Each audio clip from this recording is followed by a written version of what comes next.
ॐ पार्थाय प्रतिबोधितां भगवता नारायणेन स्वयं व्यासेन ग्रथितां पुराणमुनिना मध्ये महाभारतम् अद्वैतामृतवर्षिणीं भगवतीमष्टादशाध्यायिनीम् अम्ब त्वामनुसन्दधामि भगवद्गीते भवद्वेषिणीम्.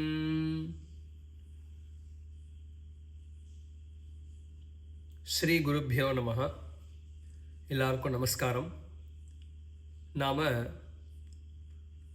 பகவானுடைய கிருபையினால் பகவத்கீதையை ஒவ்வொரு ஸ்லோகமும் தினமும் அர்த்தம் பார்த்துன்னு வந்துட்டுருக்கோம். அதில்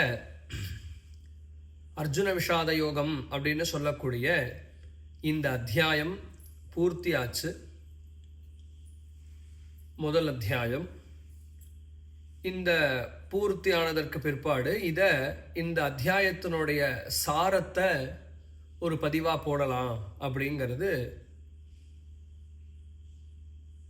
சங்கல்பம். இந்த அத்தியாயத்தை நாம் இப்போ சாரமாக பார்க்கலாம். ஆச்சரியமான ஒரு போர்க்களம். தர்மக்ஷேத்ரே குருக்ஷேத்ரே சமவேதாயுத்சவா அப்படின்னு பகவத்கீதை ஆரம்பிக்கிறது. திருதராஷ்டிரன் எல்லாரும் பாண்டவர்களும் கௌரவர்களும் யுத்தத்துக்கு போயிட்டா அப்படின்னு தெரிஞ்சு அந்த யுத்தம் என்ன நடக்கிறது அப்படிங்கிறத தெரிஞ்சுக்கணும்னு சஞ்சயனிடத்தில் கேட்டு தெரிஞ்சுக்கிறார். சஞ்சயன் திருதராஷ்டிரனுக்கு இந்த யுத்தத்தை பற்றி எல்லா தகவலும் சொல்ல ஆரம்பிக்கிறார். அப்படிங்கிறதுனால அவளுடைய சம்வாதமாகவே இது ஆரம்பிக்கிறது. ஆரம்பிக்கப்பட்டு அங்கே இருக்கக்கூடிய சரித்திரங்கள் எல்லாத்தையும் சொல்லிட்டு வரார். முதல் ஒரு 20 ஸ்லோகத்துக்கு சரித்திரம்தான் நடக்கிறது. 2 பக்கம் சேனையையும் வர்ணிச்சார். திருதராஷ்டிர சஞ்சயனிடத்தில் கேட்க, சஞ்சயன் உடனே அந்த சேனையில் யாரெல்லாம் நின்னா, 2 அணியிலையும் யார் யார் இருந்தா, இந்த அணியில் இருக்கிறவர்களுடைய மனப்பான்மை எப்படி இருந்தது, அதாவது துரியோதனனுடைய மனப்பான்மை எப்படி இருந்தது, அங்கே அர்ஜுனனுடைய மனப்பான்மை எப்படி இருந்தது அப்படிங்கிறத வர்ணிக்கிறதுனால முதல்ல துரியோதனனுடைய மனப்பான்மை எல்லாம் வர்ணிச்சார். அதில் துரியோதனனுக்கு இருந்த ஒரு தோத்துடுவோம் அப்படிங்கிற ஒரு பயம், பாண்டவ சேனை ரொம்ப பலமாக இருக்கு அப்படிங்கிற ஒரு எண்ணம், நம்ம சேனையில் பலம் அவ்வளோ போரலை அப்படிங்கிற ஒரு குறைபாடு, இதெல்லாமே துரியோதனனிடத்தில் காணப்பட்டது. அவரை திருப்திப்படுத்துறதுக்காக பீஷ்மாச்சாரியால் சங்கநாதம் பண்ணினார். பீஷ்மாச்சாரியால் சங்கநாதம் பண்ணினதும் எல்லாரும் யுத்தத்துக்கு தயாராக இருக்கிறோம் அப்படிங்கிறத காட்டுறதுக்காக எல்லாரும் சங்கநாதம் பண்ணினார். 2 சேனையும் சங்கம் வழங்கியது. அதற்கப்புறமாக வியாசர் இப்போ நம்மளை பகவானிடத்துலையும் அர்ஜுனனிடத்துலையும் கூட்டிட்டு போனார். அங்கே அர்ஜுனனுடனே சங்கநாதம் பண்ணி சித்தமானதுமே எல்லாரும் போருக்கு சித்தம் அப்படின்னதும் 2 சேனைக்கும் நடுவில் போய் யார் யாரெல்லாம் யுத்தத்துக்கு வந்திருக்கா, இதில் நான் யாரோட யுத்தம் பண்ணுறது, எனக்கு நிகரானவர் யார் அப்படிங்கிறத தானே முடிவு பண்ணணும் அப்படிங்கிற எண்ணத்தோட பகவான்கிட்ட சொன்னால், சேனையோருபயோர் மத்தியே ரதம் ஸ்தாபயமேச்யுதா. இது வரைக்கும் இருக்கக்கூடிய அம்சங்கள் எல்லாமே சரித்திர அம்சம். சரித்திரம்னு சொன்னால் ஒரு நாம் இந்த அத்தியாயத்தையே நாம் எப்படி பார்க்கலாம் அப்படின்னு கேட்டால், வாழ்க்கை, அந்த வாழ்க்கையில் மனிதனுக்கு இருக்கக்கூடிய பற்று, அந்த பற்றுதல்னால மிகுந்த பற்று இருக்கிறதுனால வரக்கூடிய சோகம், துக்கம், அந்த துக்கத்தினால குழப்பத்துக்கு ஆளான மனிதன் மோகமடைகிறான். இப்படிங்கிறது தான் இந்த அத்தியாயத்தினுடைய சாரம். அதில் இந்த சரித்திரம் அப்படின்னு சொல்லக்கூடிய அம்சம் அவனவனுக்கு இந்த 20 ஸ்லோகத்திலேருந்து நாம் என்ன புரிஞ்சுக்கலாம் அப்படின்னு கேட்டால், அவெல்லாம் போருக்கு தயாரானா, இவாவா இப்படி இப்படி பேசினா அப்படிங்கிறத விட நம்ம டைரக்டா ரிலேட் பண்ணிக்கரிச்சே எப்படி பண்ணிக்கலாம் அப்படின்னு கேட்டா, அவனவனுக்கு வாழ்க்கையில வந்து ஏதோ ஒரு சூழ்நிலை இருக்கதான் இருக்கு. அந்த சூழ்நிலை ஆளாளுக்கு ஒவ்வொன்றா இருக்கும். அந்த ஒரு சூழ்நிலையை தான் வர்ணிக்கிறார் 20 ஸ்லோகத்துல. அதனால முதல் 20 ஸ்லோகத்தினுடைய தாத்பரியம் சரித்திரம், அவ்வளவுதான். சூழ்நிலை, அந்த சூழ்நிலை எப்படி இருந்தது, அர்ஜுனனுக்கு இப்ப ஏற்பட்ட துக்கம் வர்றதுக்கு காரணமான சூழ்நிலை என்ன, இதுதான் வர்ணிக்கிறார். அதை தாண்டி அங்க வேறும் அம்சம் பெருசா கிடையாது. அப்ப இந்த 21வது ஸ்லோகத்திலேருந்து என்ன காண்பிக்கப்படுறது அப்படின்னு கேட்டா, அர்ஜுனனுடைய ராகம். அர்ஜுனன் எந்த அளவுக்கு வந்து பற்றுதலோட இருக்கான் அப்படிங்கிறத காட்டுறார். மே ரதம் ஸ்தாபய அப்படின்னு தான் அர்ஜுனன் முதல் வார்த்தையே சொல்றான். என்னுடைய தேர், துவாரகாதீசனான பகவான் வந்து சாரத்தியம் பண்றார். ஆஞ்சநேயர், சாட்சாத்து ஆஞ்சநேயர் வந்து துவஜத்துல உட்காண்டிருக்கார். உட்காண்டிருந்தா என் தேருக்கு இவாள்லாம் வந்திருக்கா அப்படிங்கிற ஒரு எண்ணம், அந்த வார்த்தையிலிருந்தே ஆரம்பிக்கிறது அர்ஜுனனுடைய பற்றுதல். அதெல்லாம் நம்ம பார்த்தோம் அப்படின்னு சொன்னா, யாவதேதான் நிரீக்ஷேகம் அப்படிங்கிறதெல்லாம் வந்து நான் பார்க்கிறேன், எங்க போய் நின்னா என் கண்ணுக்கு படுவாலோ உங்க கொண்டு நிறுத்து, நான் பார்க்கிறேன். யாரெல்லாம் என் கூட யுத்தத்துக்கு, முதல்ல யாரெல்லாம் யுத்தத்துக்கு வந்திருக்கா, என் கூட யுத்தம் பண்றதுக்கு இதுல யாரெல்லாம் வந்து தகுதி உடையவா, இது எல்லாத்தையும் அர்ஜுனன் வந்து பார்க்கணும் அப்படிங்கிறதுக்காக வரான் அப்படிங்கிற கட்டத்தை சொல்லும் பொழுது அர்ஜுனனுடைய ராகங்கள் எல்லாம் காணப்படுறது.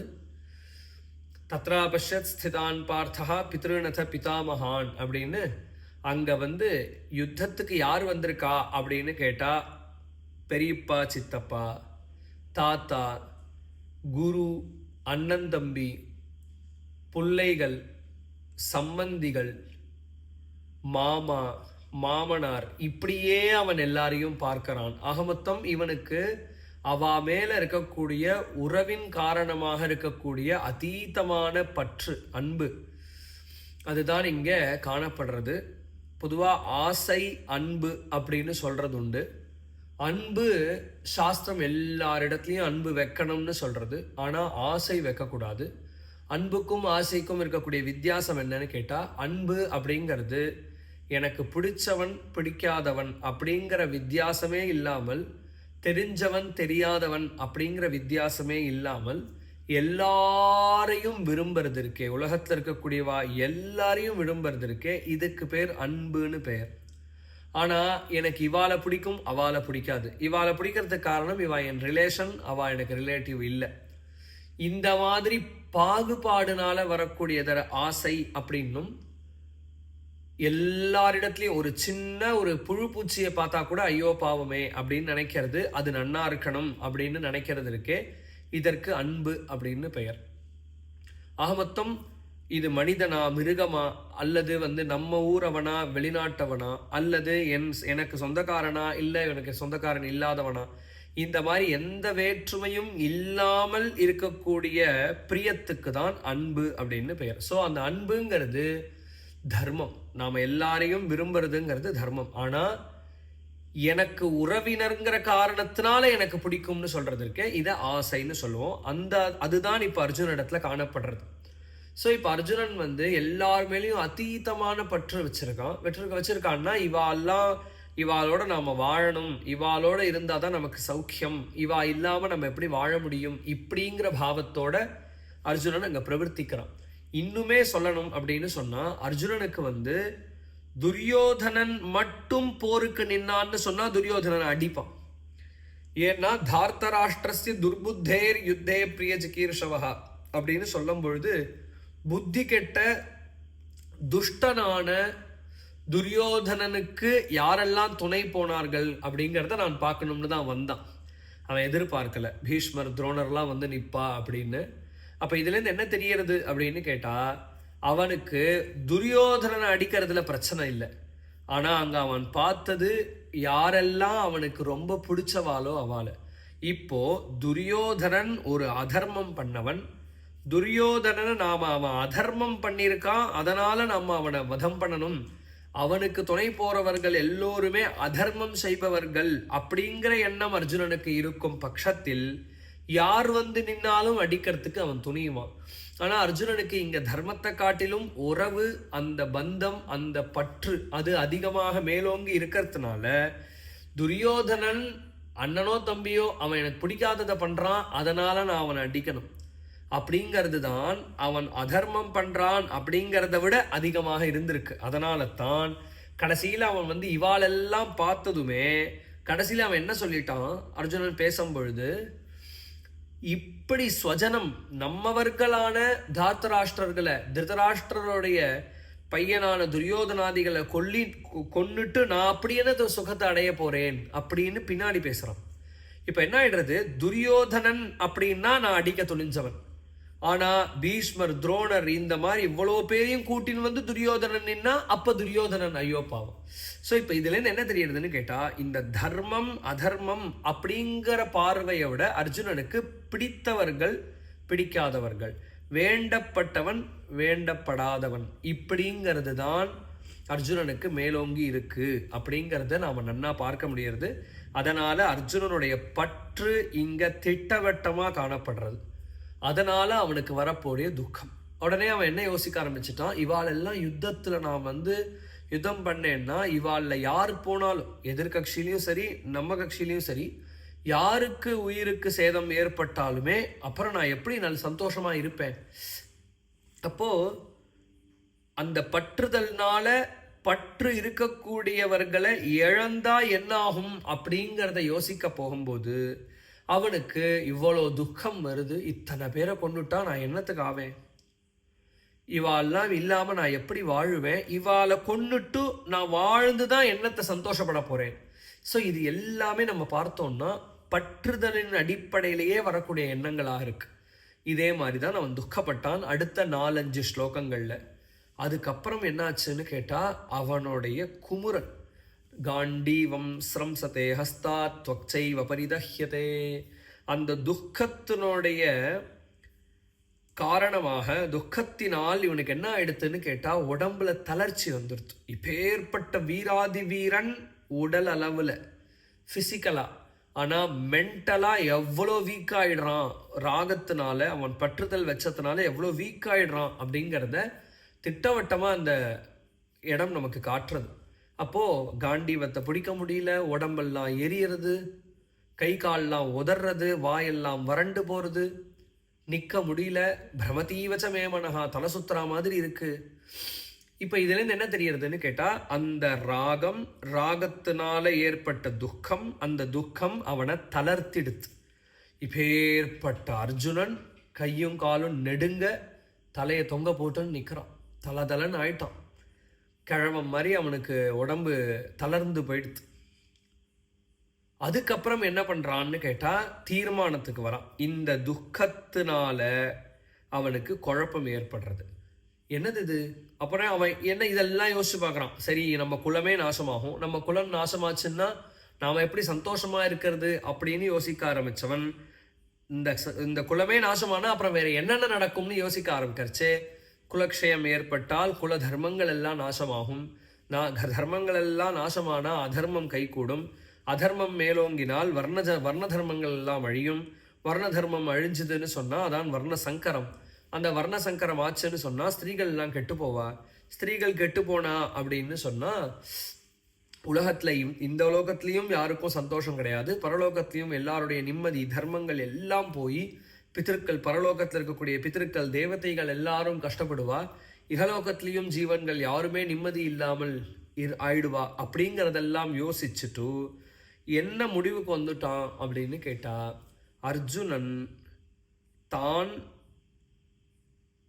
ராகத்தினால ஆசையினால துக்கம் ஏற்பட்டு அந்த துக்கத்தினால குழப்பத்து ஆளானோம் அப்படிங்கிறத புரிஞ்சுக்காம அவன் குலக்ஷயம் அப்படிங்கிற தலைப்பை எடுத்துண்டு அடுக்கடுக்கா தர்மங்களை பேசி இப்ப என்ன ஆயிடுறது அப்படின்னு கேட்டா, இவன் தர்மத்தை கைவிட்டான், தன்னுடைய தர்மமான க்ஷத்ரிய தர்மத்தை கைவிட்டான் அப்படிங்கிற இடத்துல வந்து நின்றுட்டான். ஸோ இப்போ இவன் தன்னுடைய கடமையிலிருந்து பின்வாங்கிறதுக்கு இன்னொரு விஷயத்தை இவன் காரணம் காட்டி வெளியில வரான். இது அவனுக்கு புரியல. இதை புரியாம தான் பண்றது சரிதான் அப்படிங்கிறத நினைச்சு தீர்மானத்துக்கு நான் யுத்தம் பண்ண மாட்டேன். அபி திரைலோக்கிய ராஜ்யஸ்ய ஹேதோஹோ கிண்ணு மஹீகிருதே, இவாளை கொன்னா உனக்கு ஸ்வர்க்கமே கிடைக்கும் அப்படின்னு சொன்னா கூட நான் பண்ண மாட்டேன். இந்த பூமிக்காக நான் பண்ணுவேனா அப்படின்னு அவன் சொல்றான். அப்போ அவனுக்கு இந்த ராஜ்யம், இந்த ஸ்வர்க்கம் எதுவுமே வேண்டாம் அப்படிங்கிறத அவன் சொல்றதாக நினைச்சுண்டு தர்மம் எனக்கு வேண்டாம் அப்படிங்கிற தீர்மானத்துக்கு வந்துட்டான். இதைத்தான் மனக்குழப்பம் அப்படின்னு சொல்றார், மோகம் அப்படின்னு. இதை நன்னா இந்த அத்தியாயத்தில் பார்க்க முடியறது. ஆச்சரியமான ஒரு போக்கு. இதிலிருந்து நமக்கு வியாசர் என்ன காமிச்சு கொடுக்கிறார் அர்ஜுன விஷாத யோகத்திலிருந்து அப்படின்னு கேட்டா, அர்ஜுன விஷாத யோகம் அப்படிங்கிறது ஒரு சம்சாரி எப்படி இருப்பான் அப்படிங்கிறத காமிச்சு கொடுக்கறது. ஒரு சாதாரண சராசரி அஞ்ஞானி மனிதன், அவனவனுக்குன்னு ஒரு வாழ்க்கை. அந்த வாழ்க்கையில் அவனை சுற்றி இருக்கக்கூடிய மனிதர்கள் மேலும் பொருள்கள் மேலும் அவன் வைக்கக்கூடிய பற்று, அந்த பற்றுனால அவளை இழக்கக்கூடாது அப்படிங்கிற பயம், அவளை இழந்துருவோமோ அப்படிங்கிற பயம், இழக்கக்கூடாதுங்கிற ஆசை, அதனால் காமம் குரோதம் எல்லாம் டெவலப் ஆக ஆரம்பிக்கும். அதற்கப்புறமாக அதன் காரணமாக அவன் துக்கத்தை அடைவான். துக்கம் அவனை ரொம்ப வாட்டி எடுக்கும். துக்கத்தில் வாடி போனவன் மனசில் தெம்பு இல்லாமல் அவன் தப்பான முடிவுகளை எடுப்பான். தப்பான முடிவுகளை எடுத்தால் அவன் திரும்பியும் பிறவியை எடுத்து திருப்பியும் இதே சம்சாரத்தில் அவன் இருப்பான். அப்படிங்கிறதுக்கு நல்ல உதாரணமாக இந்த அத்தியாயத்தை நமக்கு வியாசர் அழகாக காமிச்சு கொடுத்துருக்கார். அதனால் மேலாப்பில் பார்க்கறதுக்கு அர்ஜுனன் சொல்கிறதெல்லாம் சரிதானே, இந்த யுத்தத்தினால குலக்ஷயம் ஏற்படுமே அப்படின்னு சொன்னால் அது எல்லாம் சரி. ஆனால் அதை காட்டிலும் பெரிய விஷயம் என்ன அப்படின்னு கேட்டால், இந்த எவர்களை நீ உறவினர் அப்படிங்கிற காரணத்தை கொண்டு அவரை கொல்லக்கூடாது அப்படின்னு தீர்மானத்துக்கு வரையோ, அதாவது அர்ஜுனன் வராரோ, அவன் உன் உறவினன் அப்படிங்கிறத தாண்டி உலகத்திலேயே மகாமோசமான துஷ்டன். அவனுக்கு துணை போனவர்கள் இவர்கள் எல்லாம்.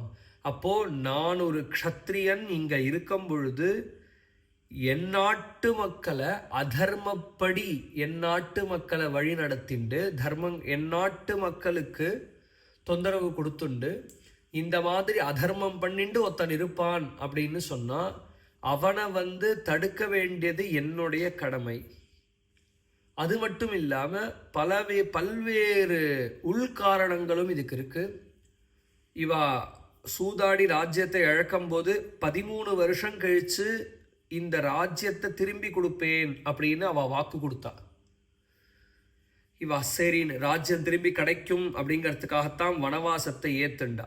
இந்த யுத்தம் பண்ணக்கூடாதுன்னு அப்பவே இவா யோசிச்சுதான் பின்வாங்கினான். ஆனா அந்த பொறுமைக்கு அவ கொடுத்த பதில், நான் திரும்பி கொடுக்க மாட்டேன். அப்போ முதல் சத்தியத்தை மீறினாவா. அது மட்டும் இல்லை, அந்த நொடியில ஆளாளுக்கு சபதம் பண்ணியிருக்கா. திரௌபதி துஷாசனுடைய ரத்தம் என் தலையில கொட்டாம நான் தலை முடிஞ்சுக்க மாட்டேன், தலைவரி கோலமா நிக்கிறா. பீமன் துஷாசனையும் துரியோதனனையும் வதம் பண்ணுவேன்னு சபதம் பண்ணியிருக்கான்.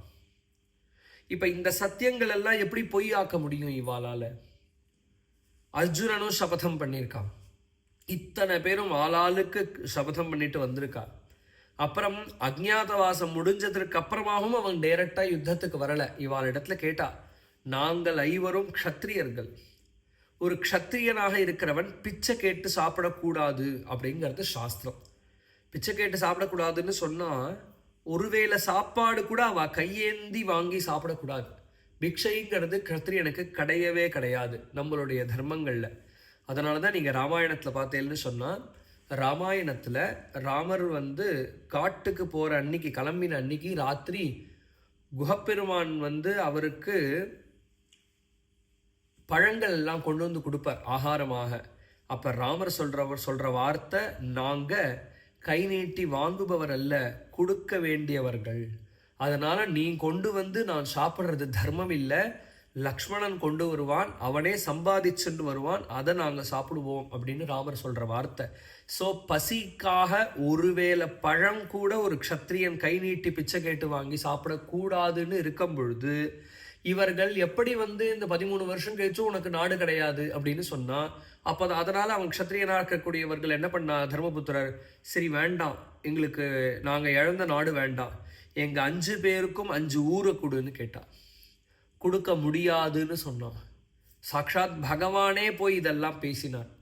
இவாளுக்கு 5 ஊர் வேண்டாம், 5 கிராமம் கொடுன்னு கேட்டார். கொடுக்க முடியாதுன்னு சொன்னான். 5 கிராமம் வேண்டாம், 5 வீடு கொடுன்னு சொன்னார்.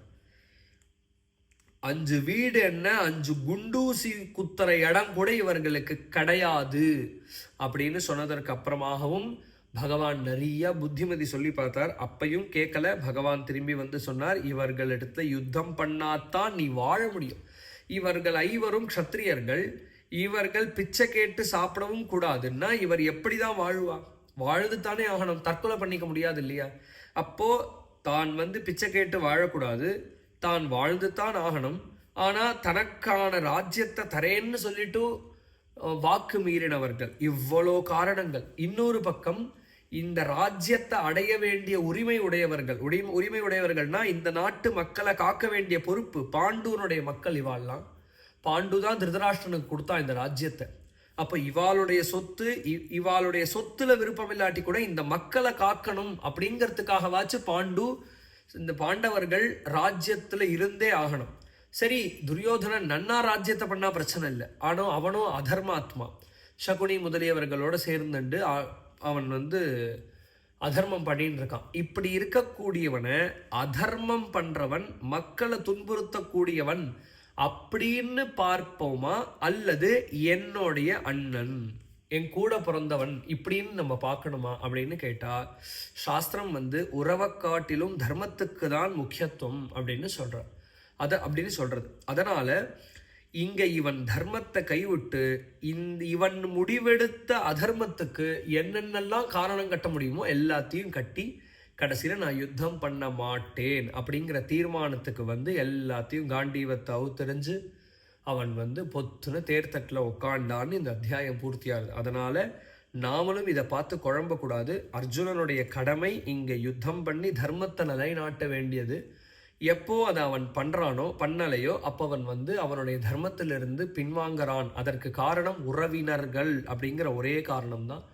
அதனால் ஒரு மனிதன் அவனுடைய வாழ்க்கையில் வரக்கூடிய நிகழ்வுகளில் அவன் ராகத்தை வைத்தால் அவன் துக்கத்துக்கு ஆளாவான். துக்கம் ஏற்பட்டால் மனம் தளர்ந்து போகும். மனம் தளர்ந்து விட்டால் குழப்பம் ஏற்படும். அந்த குழப்பத்தில் அவன் அதர்ம